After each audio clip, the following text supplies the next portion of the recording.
একটা লোককে জিজ্ঞেস করছি, চাচা তুমি কতদিন নামাজ পড়ছো? কতদিন? তা বলছে 30 বছর হবে বাপ। বয়স্ক লোক।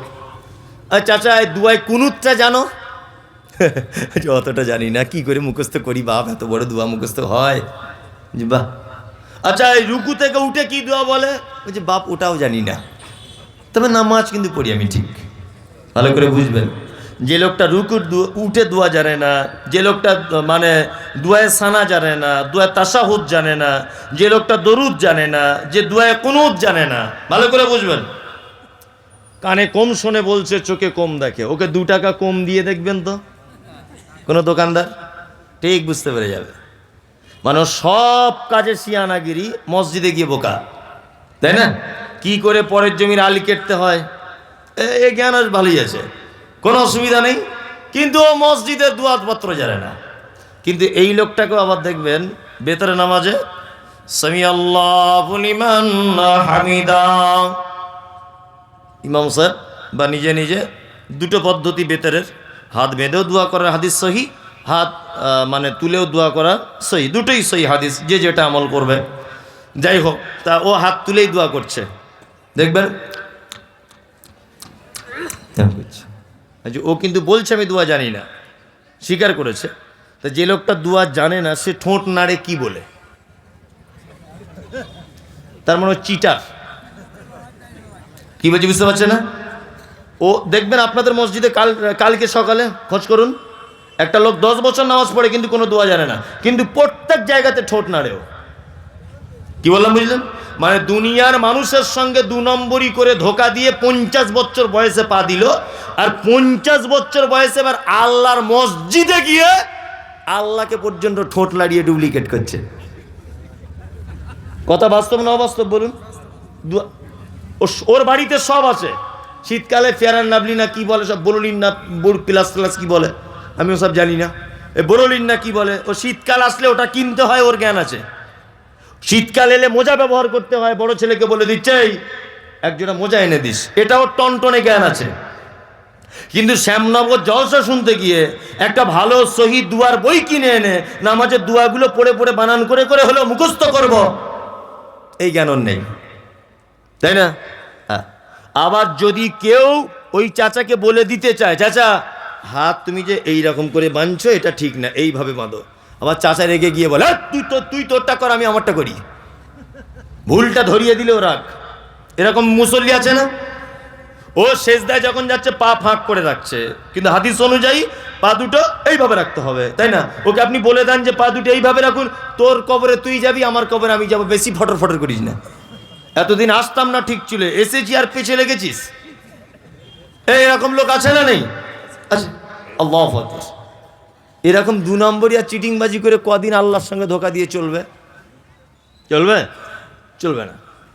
বিনীত অনুরোধ, যদি পড়াশুনো না জানেন, আগেকার মানুষ আপনি স্কুলে যাননি, অন্তত পক্ষে আপনাদের মাদ্রাসার শিক্ষকের কাছে বা মসজিদের ইমামের কাছে বসে 2টো দোয়া শিখুন না, বসে 2টো দোয়া শিখুন, বুঝলেন না? আরে 1 মাসে তো একটা হবে, তাহলে যদি 10 মাস 1 বছর যাতে আপনি চেষ্টা করেন, অন্তত নামাজের যেগুলো লাগে সেগুলো তো কমপ্লিট হতে যাবে। কথাগুলো আমি ঠিক বলছি না ভুল বলছি? তা একটা লোক বলুন তো যে আমি বয়স্ক লোক, আজকে থেকে এটা শুরু করবো ইমাম সাহেবের কাছে, অত সহজ নয়। তার মানে সবাই দোয়া জানে, তাই তো? ধরবো, দেখবেন একটা লোককে ডেকে ধরবো, হার্ট ফেল করবে ধরলেই। কি বললাম বুঝলেন না? ডাকলে উনি হয়তো ভাববেন যে অপমান করছে, না আমি এটা করতে চাই না, কিন্তু বাস্তবতা হচ্ছে বাস্তবতা এটাই। আপনি মসজিদ ইমাম সাহেব রেখেছেন, তাকে 200 টাকা দিয়ে তার কাছে 2টো দোয়া শিখুন। যদি বলছেন আমি তাকে বেতন টেতন দেবো না, এমনি শিখুন। গ্রামে প্রতিষ্ঠান মাদ্রাসা আছে, হাফেজ সাহেবরা আছে, আর এখানে মসজিদে যিনি ইমাম আছেন, ইমামের দায়িত্ব খুব ভালো ছেলে, নরম ছেলে। আমি গত বছর এবারে এলাম, ও সে বাচ্চা ছেলের মতো ব্যবহার, ওর খুব সুন্দর মাশাআল্লাহ। তা ওর কাছে যাবেন, আপনাদের মাদ্রাসার যে প্রধান শিক্ষক, ভালো ছেলে, পাকুড়ে বাড়ি, তা ওর কাছে যান, গিয়ে বলুন যে 2টো দোয়া বলে দেন। আরে জানতে শিক্ষার আবার লজ্জা আছে? লজ্জা আছে? লজ্জা নেই। এইরকম নামাজ পড়ে কোনো লাভ নেই। আর একটা নামাজি, চারটে যেটা দেখালাম, এরা একজনও কেউ নামাজিদের ভিতরে না। কি বললাম বুঝলেন? কেউ নামাজের ভিতরে নয়। আসলে সলাত, নামাজ, এটা এমন একটা ইবাদত যে এইটাকে বাদ দিয়ে, আচ্ছা আপনাকে একটা জিজ্ঞেস করি জিনিস, আচ্ছা বলুন তো, ওই মিষ্টির দোকানে রসগোল্লা, এটা কি দিয়ে হয়? ছানা দিয়ে হয়। আচ্ছা ভালোই তো জ্ঞান আপনার। আরে কালাকান্দ ছানা দিয়ে, ল্যাংচা সব ছানা দিয়ে হয়।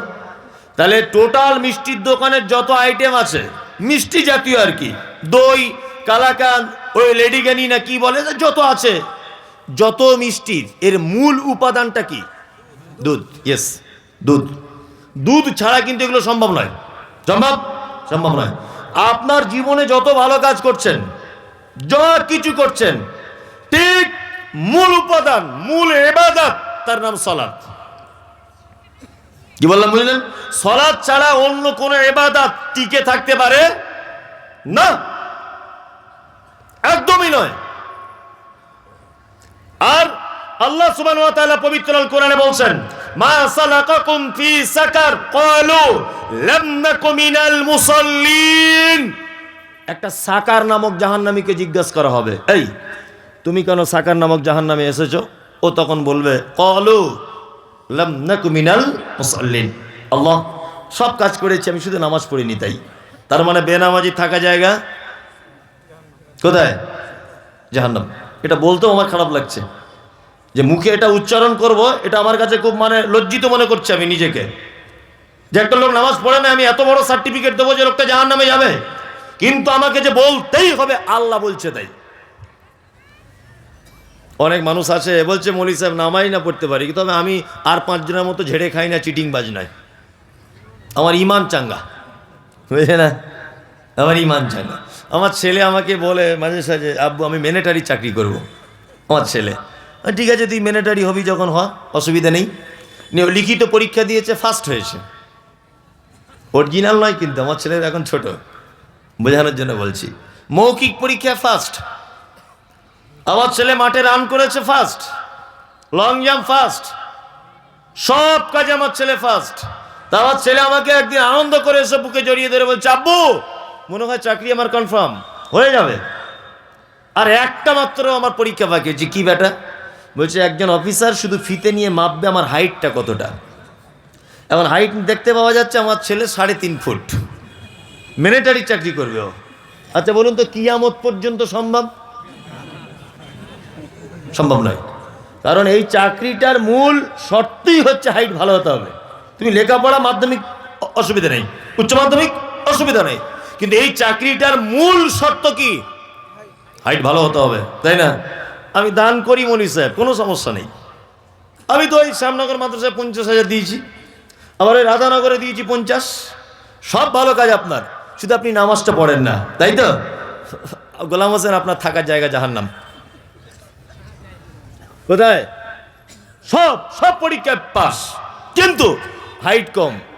তাহলে এই কাজের শর্ত কি? হাইট। জান্নাতে যাওয়ার শর্ত কি? সালাত, তাই না? জান্নাতে যাওয়ার শর্ত সালাত। যারা বলছেন এক ওয়াক্ত যাই এক ওয়াক্ত যাই না, এদের চরিত্র কেমন বলে দিই। এক, আমার ছেলে এবার মাধ্যমিকে 5টা সাবজেক্টে পরীক্ষা দেবে, বা আপনার ছেলে দেবে 5টা সাবজেক্টে পরীক্ষা দেবে। তা আপনার ছেলে 4টেতে 100 100 100 পেয়েছে, আর একটাতে 0 0 0। যারা শিক্ষিত মানুষ বা স্কুলের সঙ্গে যুক্ত আছেন আপনারা জানেন, বিবেচনা করে বুদ্ধি কাটিয়ে বলুন, 4টেতে 100 100, একটাতে 0 0, রেজাল্ট যেদিন বার হবে আমার ছেলে পাস না ফেল? ফেল। ফেল মানে জোহরে গেছে 100 100 নাম্বার পেয়েছে, অসুবিধা নেই, ফজরে ঘুম ভাঙিনি তাই পড়েইনি, ফেল, 0। কি বলছি বুঝতে পারছেন? আল্লাহ সুবহানাহু ওয়া তাআলার ভাষা দেখুন। আল্লাহ তাআলা বলছেন, আল্লাযীনা হুম সালাওয়াতিহিম ইউহাফিজুন। ফেরদাউস নামক জান্নাতে যাবে তারা, সালাওয়াতিহিম। আলেম ওলামারা আছেন, আল্লাহ বহু বচন শব্দ ব্যবহার করে বলছেন যারা সালাত সমূহ হেফাজত করে। কি বললাম বুঝলেন? যারা সালাত সমূহকে হেফাজত করে তারা, তার মানে যারা 5 ওয়াক্ত সালাত আদায় করে। চলুন, অনেক মানুষ এমন নামাজি আছে যারা বাড়িতে পড়ে মসজিদে যায় না, এরকম বদ অভ্যাস নেই? আছে। বাড়িতে সালাত ইচ্ছাকৃতভাবে হবে না, কারণ আল্লাহ সুবহানাহু ওয়া তাআলা বলেছেন আরকাউ মা'আর রাকিঈন, তোমরা রুকুকারীদের সাথে রুকু করো। তার মানে জমাতে যাও। তার মানে কি? জমাতে যাও। আল্লাহ মোমেনদের গুণ তারপরে বলছেন ইনফিকুন অমিম্মা রাযাকনাহুম ইনফিকুন। মোমেন আল্লাহর রাস্তায় দান করে। মোমেন কি করে? দান করে। যদি বলছেন মৌলী সাহেব আপনারা পারেন বেশ ভালো, ঠিক ঘুরে ঘুরে জায়গায় এসেছেন দানের ব্যাপারে, আমি কারো কাছে টাকা চাইবো না, তবে বিনীত অনুরোধ আপনি আমাকে 10টা মিনিট টাইম দেন, আপনাকে একটা গুরুত্বপূর্ণ ঘটনা আমি আপনাকে শোনাবো হাদিস থেকে। কি বললাম বুঝলেন? এইটা শুনে আপনি বাড়ি যাবেন, যেখানে পারবেন যান, আমার কোনো আপত্তি নেই।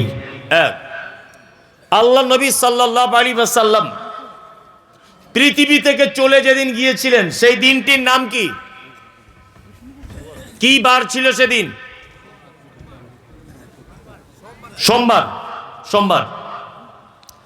জীবনে অনেক কিছু শুনেছেন, আর এইটা আজকে শুনুন। এইটা আমি বলছি, বাংলাদেশের প্রখ্যাত আলেম ডক্টর আসাদুল্লাহ আল গালিব একটা বই লিখেছেন সিরাতুর রাসূল। এই বইয়ের একেবারে শেষের দিকে এই ঘটনাগুলো বিস্তারিতভাবে পাবেন।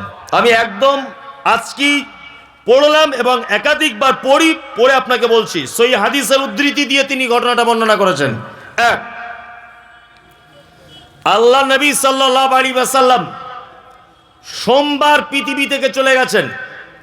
তার আগের বৃহস্পতিবার জীবনের শেষ নামাজ জমাতে পড়িয়েছিলেন মাগরিবের। বৃহস্পতিবার মাগরিবের। আর বৃহস্পতিবার মাগরিবের প্রথম 2 রাকাতে যে তেলাওয়াত করেছিলেন সূরা মুরসালাত, যার শেষ আয়াত ছিল ফাবি আইয়ি হাদিসিম বা'দাহু ইউমিনুন।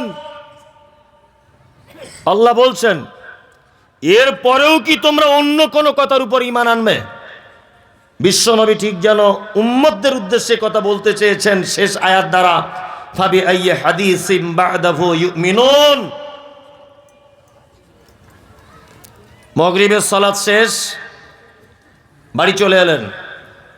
হযরতে বেলাল মসজিদে নববীতে যেন ঈশার আজানের ধ্বনি দিয়ে দিলেন, হাইয়া আলাস সালাহ হাইয়া আলাস সালাহ। হযরতে বেলাল, আল্লাহ রাসূল উঠলেন, উঠে আয়েশাকে ডেকে বলছেন, আয়েশা আয়েশা একটু পানি দাও তো আমাকে। আম্মা জান আয়েশা পানি দিলেন। আল্লাহ রাসূল সাল্লাল্লাহু আলাইহি ওয়াসাল্লাম ওযু করলেন। ওযু করার পর অজ্ঞান হয়ে গেলেন, বেহুশ হয়ে গেলেন। একটু পরে আবার হুঁশ ফিরে এলো। আল্লাহ নবী সাল্লাল্লাহু আলাইহি ওয়াসাল্লাম আবার আয়েশাকে বলছেন, আয়েশা একটু পানি দাও তো। আয়েশা আবার পানি দিলেন। আল্লাহ রাসূল ওযু কমপ্লিট করলেন, তারপর আবার অজ্ঞান হয়ে গেলেন। আসাদুল্লাহ আল গালিব সাহেব যেভাবে বইয়ের ভিতরে ঘটনাটা বর্ণনা করেছেন, আমি সেইভাবে বর্ণনা করছি, একটা অক্ষর এদিক ওদিক করবো না। আমি মানুষ, তারপরে গণ্ডগোল হয়ে যেতে পারে। তৃতীয়বার আবার অজু করলেন। অজু করে ঠিক বেহুশ হয়ে যাবার আগে আল্লাহ নবী সাল্লাল্লাহু আলাইহি ওয়াসাল্লাম আয়েশাকে বলছেন, আয়েশা ইশারাতে তোমার আব্বাকে বলো ইমামতি করতে। তোমার আব্বাকে বলো, আমার আর যাওয়া হলো না। আম্মা জান আয়েশা আব্বা আবু বক্করকে বললেন, আপনি ইমামতি করতে যান, আল্লাহ রসুল অর্ডার করেছেন। হযরত আবু বক্কর ইমামতি করতে যাচ্ছেন, চোখ দিয়ে পানি পড়ছে ঝরঝর করে, যে আল্লাহ রসুল বেঁচে আছেন আর এখন আমি ইমামতি করতে যাব, এটা উচিত নয়।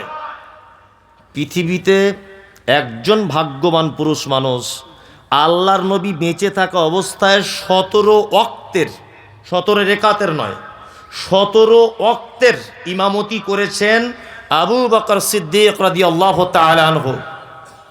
এটা কিন্তু ভালো একটা ইম্পর্টেন্ট ব্যাপার, জেনে রাখুন আপনি। নাম্বার 2, হযরত আবু বকর ইমামতি করছেন। আম্মা জান আয়েশা একটা আপত্তি জানালেন আল্লাহ রসুলকে। এটা আপনারা জানেন যে আল্লাহ রসুল পৃথিবী থেকে চলে যাওয়ার আগে আয়েশার হুজরাতে অন্যান্য বিবিদের মতামত নিয়ে শেষ দিনগুলো আয়েশার হুজরাতে ছিলেন। আয়েশা রাদিয়াল্লাহু তাআলা আনহা তিনি ভাবছেন যে আমার হুজরাতে আল্লাহ রসুল আছে, আর আমার আব্বা যদি ইমামতি করে তাহলে অন্যান্য বিবিরা ভাববে আয়েশা মনে হয় নিজের বাপ বলে আগে আগে ইমামতি করতে দিচ্ছে, অন্যান্য বিবিরা রাগ করতে পারে। আল্লাহ নবীকে যখন এই অভিযোগ করলেন আয়েশা, তখন আল্লাহ রসুল একটু উচ্চ কণ্ঠে বলছেন, আয়েশা, আরে আমি বলছি আবু বকর ইমামতি করবে, আর তুমি কেন অন্যজনের নাম বলছো? এই জায়গাতে একটু ইঙ্গিত পাওয়া গেল যে আল্লাহ রসুল মারা যাওয়ার পরে আবু বকর খলিফা হবেন। এই ব্যবহারটাতে আম্মা জান আয়েশা একটু ইঙ্গিত পেলেন যে আবু বকরের উপর আল্লাহ রসুলের এত ভালোবাসা কেন। আল্লাহু আকবার। কেন ভালোবাসা? মাঝখানে একটা ছোট্ট কথা বলে দিই। আল্লাহ রসুল মসজিদের ভিতরে বসে আছেন, আর সাহাবীদেরকে বলছেন তোমাদের ইমান আর আবু বকরের ইমান দেখবে। তবে আল্লাহ রসুল কেমন বলছে, ওই দেখো ওই দেখো ওই দেখো, দেখতে পাচ্ছ একজন আরোহী তার জানোয়ারের পিঠের উপরে চেপে যাচ্ছে কথা বলতে বলতে। আচ্ছা বলুন, একটা গরুর মালিক সে যদি তার গরুর পিঠের উপরে বসে গরুর সঙ্গে কথা বলতে বলতে যাচ্ছে, এটা যদি আমি বলি কেউ বিশ্বাস করবে? গরু কথা বলতে পারে?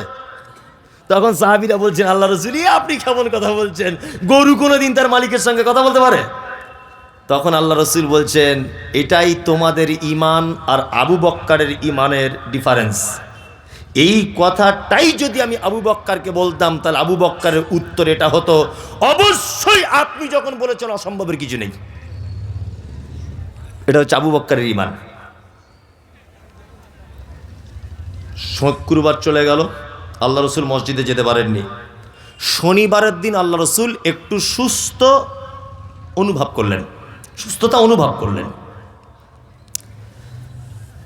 জোহরের আজানের আগে আল্লাহ রসুল আয়েশা রাদিয়াল্লাহু তাআলা আনহাকে বলছেন, আয়েশা দুজন সাহাবীকে বলো তো আসতে। তা আম্মা জান আয়েশা বলছেন আমি পর্দার আড়াল থেকে দুজন সাহাবীকে বললাম আপনারা দুজন আসুন। আল্লাহ রসুল দুজন সাহাবীর কাঁধে ভর দিলেন। তখন ইমামতিতে দাঁড়িয়ে গেছেন হযরত আবু বকর সিদ্দিক রাদিয়াল্লাহু তাআলা আনহু, জোহরের নামাজের ইমাম। কে? আবু বকর। আল্লাহ রসুল মসজিদে ঢোকা এই ব্যাপারটা আবু বকর বুঝতে পেরে গেলেন যে আল্লাহ রসুল এবার ঢুকছেন। আবু বকর পিছনে হটে আসার মনস্থির করলেন। আল্লাহ রসুল আবু বকরকে ইশারা করে বললেন, আবু বকর একদম নয়, ইমামতির জায়গাতে মেহরাবি তুমি দাঁড়াও। আবু বকর দাঁড়িয়ে আছেন। আল্লাহ রসুলকে নিয়ে আবু বকরের বাম দিকে বসিয়ে দেওয়া হলো। আবু বকরের কোন দিকে? তাহলে আবু বকর যদি ইমাম হয়, ধরে নেন এই যে ইমামতি করছেন আবু বকর, আর আবু বকরের বাম দিকে যদি আল্লাহ নবীকে বসানো হয়, তাহলে আল্লাহর নবীর কোন দিকে হলো আবু বকর? ডান দিকে। এটা জেনে রাখুন, ইসলামের প্রথম মুকাব্বির তিনি হচ্ছেন হযরত আবু বকর সিদ্দিক রাদিয়াল্লাহু তাআলা আনহু। এই মুহূর্তের সাথে সাথে ইমাম পরিবর্তন, আল্লাহ রসুল হয়ে গেলেন ইমাম, আবু বকর হলেন মুকাব্বির। এখান থেকে একটা মসলা জেনে নেন যে ইমাম অসুস্থ হলে প্রয়োজনে বসে ইমামতি করতে পারে। মাথায় রাখবেন, কি বললাম বুঝলেন? আল্লাহ রসুল বসে বসে আস্তে আস্তে করে ইমামতি করছেন। সাহাবীরা গলার আওয়াজ শুনতে পাচ্ছেন না অসুস্থ বলে, এই জন্য পাশে দাঁড়িয়ে উনি যখন বলছেন আল্লাহু আকবার আল্লাহ রসুল, তখন আবু বকর জোরে বলছে আল্লাহু আকবার। মুকাব্বির। বুঝুন ভালো করে। জোহরের নামাজ শেষ, আল্লাহ নবী সাল্লাল্লাহু আলাইহি ওয়াসাল্লাম বাড়ি এলেন। আয়েশার হুজরাতে আল্লাহ রসুল ঢুকেই প্রথমেই আম্মা জান আয়েশাকে বলছেন, আয়েশা আচ্ছা বলো তো আমাদের বাড়িতে কি কোনো টাকা পয়সা আছে? তা আম্মা জান আয়েশা বলছেন যে আমাদের বাড়িতে সোনার দিনার, দিনার বলা হয় সোনার কয়েনকে, আর দিরহাম বলা হয় চাঁদির কয়েনকে, তখনকার দিনে চলতো। তা আম্মাজান আয়েশা বলছেন যে আমাদের বাড়িতে 5টা থেকে 9টা দিনার অর্থাৎ স্বর্ণের কয়েন আছে। তখন আম্মাজান আয়েশাকে আল্লাহ রাসূল উচ্চ কণ্ঠে বলছেন, আয়েশা, আরে কোনো ইমানদার এবং নবীদের জন্য উচিত নয় এত নিকৃষ্ট সম্পদ বাড়িতে রেখে আল্লাহর সাথে সাক্ষাৎ করবে। তুমি কেন দান করে দিলে না? কেন তুমি দান করলে না? তুমি যদি দান করে দিতে তাহলে আমি আল্লাহর কাছে যাওয়ার পরে সাথে সাথে বিনিময় পেয়ে যেতাম। তখন আম্মাজান আয়েশা বলছেন, আল্লাহ রাসূল, আপনি অসুখে ছিলেন, এই কারণে, ব্যস্ততার কারণে আমি টাকাটা দান করতে পারিনি। দয়া করে আপনি বলুন, আমি এখনই দান করে দিচ্ছি। তার মানে বিশ্ব নবী মুহাম্মদ রাসূলুল্লাহ সাল্লাল্লাহু আলাইহি ওয়াসাল্লাম জমিয়ে রাখা সম্পদ যেটা ছেড়ে মানুষ কবরে চলে যায়, এই সম্পদকে নিকৃষ্ট সম্পদ বললেন। আর মানুষ যেটা দান করে যায় আল্লাহর রাস্তায়, এটাকে উৎকৃষ্ট সম্পদ বললেন। টাকা জমাচ্ছেন না? তার ভিতরে আমিও, শুধু যে আপনাকে বলছি তা নয়, আমিও জমাচ্ছি না অর্থ। আমাদের চিন্তা ভাবনা কি? আগামী জেনারেশনের ভবিষ্যৎ ভালো করা। আমি টাকা পয়সা জমাচ্ছি কেন? আমার বেটা ভালো থাকবে তাই, তাই না? জি, আপনি কেন টাকা পয়সা উপার্জন করছেন? আপনার বেটা ভালো থাকবে তাই, তাই না? পৃথিবী যে কেমন জায়গা এটা আপনাকে দেখাবো, বাস্তবে আমি দেখাবো কেমন। এই দেখুন, আপনাকে দেখাচ্ছি পৃথিবী কেমন জায়গা। চাচা, আপনি এখানে আসুন তো, আপনি এখানে আসুন, আসুন, কিছু ধরবো না, ভয় নেই, আসুন। আপনি আমার আব্বার থেকে বয়স্ক মানুষ, আসুন, আসুন, দুজনেই আসুন না, কথা বলিয়েন না। এই দেখুন, অনেক সময় বাস্তব কিছু জিনিস থেকে আমাদের জ্ঞান গ্রহণ করতে হয়, হয়তো হয় না? অবশ্যই জ্ঞান প্রতিটা জিনিস আছে, আমরা জ্ঞান বার করতে পারছি না। তাই এক, পৃথিবী কেমন জায়গা, আমি আল্লাহর কসম বলছি বাপ, আপনাদেরকে অপমান করার জন্য আমি ডাকিনি, হ্যাঁ, শুধু মানুষকে কিছু শিক্ষা দেওয়ার জন্য আপনাকে ডেকেছি। কি নাম আপনার? আপনার নাম বলেন। আব্দুল আজিজ। আব্দুল আজিজ। পৃথিবী কেমন জায়গাটা বলছি। আপনার বয়স কত হতে পারে মোটামুটি একটা? বয়স মোটামুটি 40-45। যাই হোক, মানে ওনার বয়স মোটামুটি 60 বছর প্লাস। আপনার কত? আমার 66, কাগজ কলম। ও, 60 বছর। আপনার দুজনের আব্বা বেঁচে আছে? আব্বা বেঁচে আছে? অনেক আগে মারা গেছে? কতদিন হবে? 10-20 বছর। আপনার? আমার 50 বছর। 50 বছর হয়ে গেল। দুজনা ইমানদারির সাথে সত্যি কথা বলুন, একদম। আপনারা দুজন কেউ মিথ্যা বলেন না, আমি জানি। তারপরেও এখন এই মুহূর্তে ইমানদারির সাথে বলবেন। আপনার আব্বা মারা গেছে 50, আপনার 20। আপনারা দুজনা কোনোদিন আপনাদের আব্বাদের কবরের পাশে দাঁড়িয়ে বলেছেন যে আল্লাহ আমার আব্বাকে একটু ক্ষমা করে দাও? সত্যি কথা বলবেন। যান, যান, গিয়ে বসে বসুন, বসুন, হয়ে গেছে, যান। এর নাম পৃথিবী। যান, আপনারা দুজন বসুন। এর নাম কি? এর নাম পৃথিবী। এদের দুজনারই আব্বা কিন্তু টাকা পয়সা সম্পত্তি যা করেছিল দুজনের ভবিষ্যতের জন্য করেছিল না? হ্যাঁ, করেছিল। কিন্তু তার বাপের কপালটা এত খারাপ যে যে বেটার জন্য হারাম হালাল দেখা দেখি করেনি, টাকা ইনকাম করতে হবে করেছে। দুঃখের বিষয়, সেই বেটা আজ কবরের মাঝে গিয়ে একবারও বলল না যে আল্লাহ আমার আব্বাকে একটু ক্ষমা করে দাও। এই পরিস্থিতি কিন্তু আপনারও। এ পরিস্থিতি কার? আপনার। এতে অনুপরিমাণ কোনো ত্রুটি নেই। এই পরিস্থিতি আপনার অনিবার্য। আপনি মারা যান, আপনার বেটা কখনো কোনোদিন আপনার কবরে গিয়ে বলবে না যে আল্লাহ আমার আব্বাকে একটু ক্ষমা করে দাও। বলবে? বলবে না। আপনার স্ত্রীর প্রতি আপনার ভালোবাসা ও আপনার প্রতি ভালোবাসা ততক্ষণ যতক্ষণ আপনার অর্থ আর নিঃশ্বাস আছে। কি বললাম বুঝলেন? স্বামী স্ত্রী একই খাটে শুয়ে আছেন, একই খাটে শুয়ে আছেন আপনারা দুজন। রাত 2টোর সময় আপনার স্ত্রী দেখছে আপনি মারা গেছেন। ও যদি কম্বল খুলে দেখে আপনি মরা, বলুন ও 1 সেকেন্ডের জন্য ওই ঘরে আর টিকতে পারবে? পারবে না। অথচ শোয়ার সময় গলা ধরে বলেছিল তোমায় ছাড়া বাঁচবো না। তার মানে বোঝা যাচ্ছে পৃথিবীর যত রঙ্গরস, যত প্রেম প্রীতি যা কিছু আছে, 2টো কারণে, 1 অর্থ, 2 নিঃশ্বাস। আপনার টাকা নেই, আপনার বেটা আপনাকে শালা বলে গাল দেবে, এই কথাটাই বলবে, তুই আমার জন্য কি করেছিস বল, বলবে না? তার মানে আপনার অর্থ নেই, আপনার বেটা আপনাকে শালা বলে গাল দিচ্ছে, তাই না? ওই জন্য বলছি টাকা পয়সা ইনকাম করুন, বেশি কিছু রেখে যাওয়ার চিন্তা ভাবনা করবেন না, যে চামারগিরি করে সব টাকা পয়সা রেখে দিব, মাদ্রাসা মসজিদ গরিব এতিম ফকির কাউকে দেব না, বঞ্চিত করব সবাইকে, সব রেখে যাব, এতে আপনার অনুপরিমাণ কোনো সফলতা নেই। আমরা যারা এখানে দান করেছি বেশিরভাগ মানুষ কি বলছে একজন, আপনার গাড়িতে বোম মারা হয়েছিল কেন? ওই হুজুরেরা। হুজুর, আমি তো এখন পশ্চিমবাংলার সব থেকে হুজুর বিরোধী লোক, ওদের নাম শুনলে আমার শরীরের রক্ত গরম হয়ে যায়। ওদের নাম মানে ওই পীর সাহেবদের নাম মুখে আনলে আমার অজু নষ্ট হয়ে যায়, মানে গাল টাল দিয়ে ফেলি হয়তো মনে মনে কখন, এই জন্য বলছি। কি বললাম বুঝলেন তো? ওদের থেকে যত কিলোমিটার ডিস্টেন্স থাকা যায় আর কি, দূরে থাকবেন। হাওড়া জেলাতে বোম মেরেছিল গাড়িতে। কি বললাম বুঝলেন? প্রোগ্রাম করে আসছিলাম, রাস্তাতে সব ইয়ং ছেলেরা বাঁশ নিয়ে দাঁড়িয়ে আছে, তা আমি আসছি, গাড়িতে মারতে গেল, আমি ড্রাইভারকে বললাম যে এখান থেকে তুমি গাড়িটা একটু গতি বাড়াও।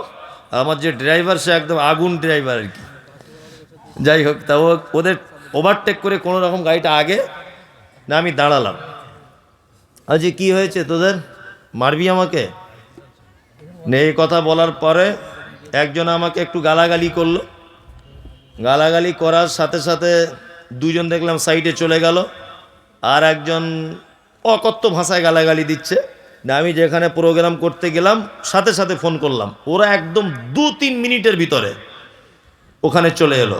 তখন আমার সঙ্গে আর কি চলছে ফাইটিং নিয়ে, ওরা এসে যখন প্রচুর লোক চলে এলো, ওদের একজনকে ধরে প্রচণ্ড মারধর করলো, মানে মাথা ফাতা ফাটিয়ে দিয়েছে মেরে আর কি।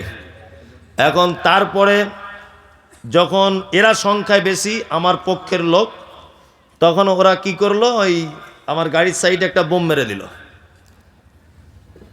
এরকম একটা ব্যাপার। তখন আমি গাড়ির বাইরে দাঁড়িয়েছিলাম। ঘটনা হচ্ছে, আমি সেই আল্লাহর প্রতি আমার বিশ্বাস, যে আল্লাহ মাছের পেট থেকে একজন নবীকে বাঁচিয়েছিলেন, আমি সেই আল্লাহর প্রতি ঈমান রাখি। যে আল্লাহ নদীতে রাস্তা বানিয়ে মূসাকে পরিত্রাণ দিয়েছিলেন, আমি সেই আল্লাহর প্রতি এখনো বিশ্বাস রাখি, মৃত্যু পর্যন্ত থাকবে। সারা পশ্চিমবাংলায় আমি যেভাবে শিরিক এবং বেদাতের ব্যাপারে, হুজুরদের ব্যাপারে যে সমস্ত বক্তব্য রেখেছি, তাতে করে এতদিন আমার বেঁচে থাকার কথা নয়। কারণ আমি যে জায়গায় বসবাস করি এখানে আহলে হাদিস বলে কিছু নেই, সহিহ আকীদা, সব পীর ফকির হুজুরে ভর্তি। কি বললাম বুঝলেন? তারপরেও ইনশাআল্লাহ কোনো দিন কোনো রকমের কোনো বিপদের সম্মুখীন হয়নি। ছোটোখাটো কোনো বিপদের সম্মুখীন হয়েছি, আমাকে পুলিশ সব জায়গাতে মারাত্মকভাবে সাপোর্ট করেছে, আল্লাহ বাঁচিয়েছে, এটা তো আলাদা একটা দিক। দুনিয়াবি যদি কেউ সাপোর্ট করে, আমি সবসময় কিছু হলে পুলিশের দ্বারস্থ হলে পুলিশ আলহামদুলিল্লাহ সবসময়তেই ব্যাপক হারে সাপোর্ট করেছে, যেমন গতকালও করেছে। আলহামদুলিল্লাহ, আমার জন্য দোয়া করবেন যাতে জাতির সামনে সঠিক কথাগুলো নিখুঁতভাবে বলতে পারি, শুধু এই দোয়াটা করবেন। যাই হোক, আপনারা যারা এতক্ষণ দান করেছেন, পদ্ধতি একটাও ঠিক হয়নি। যদি বলছেন আমরা এত লোক বসেছিলাম কেউ ভুল ধরতে পারলো না, আপনি ধরলেন না, এটা হাদিস কোরআন নয়। পদ্ধতি একটা ভালো জিনিস বলছি, এখানে যারা বসে আছেন দান দুটো পদ্ধতিতে করবেন যদি আগামী দিন ভালো আপনি চান। এক, বাড়িতে ভিখারি এলে বাচ্চাদের হাত দিয়ে ভিখ দেবেন। কি বললাম বুঝলেন? তাতে করে আপনার বাচ্চা শিশু মনে একটা দাগ কাটবে, একটা শিক্ষা জন্ম হবে যে আমার আব্বা মা জীবনে কোনোদিন কোনো ভিখারিকে ফেরাতো না।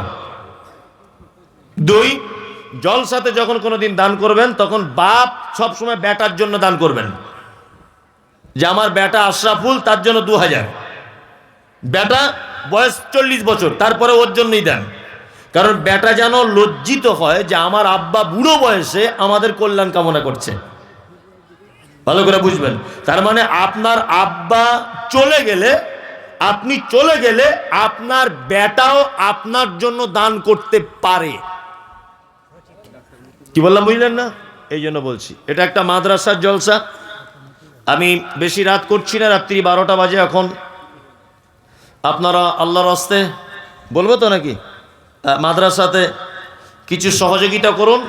আমি আদায়কারী খুব মারাত্মক বক্তা নয়, তারপরেও কুলিয়ে গুছিয়ে যতটুকু যা বললাম আপনারা 2000 1000 যার কাছে যেমন আছে দয়া করে আপনারা একটু দেবেন।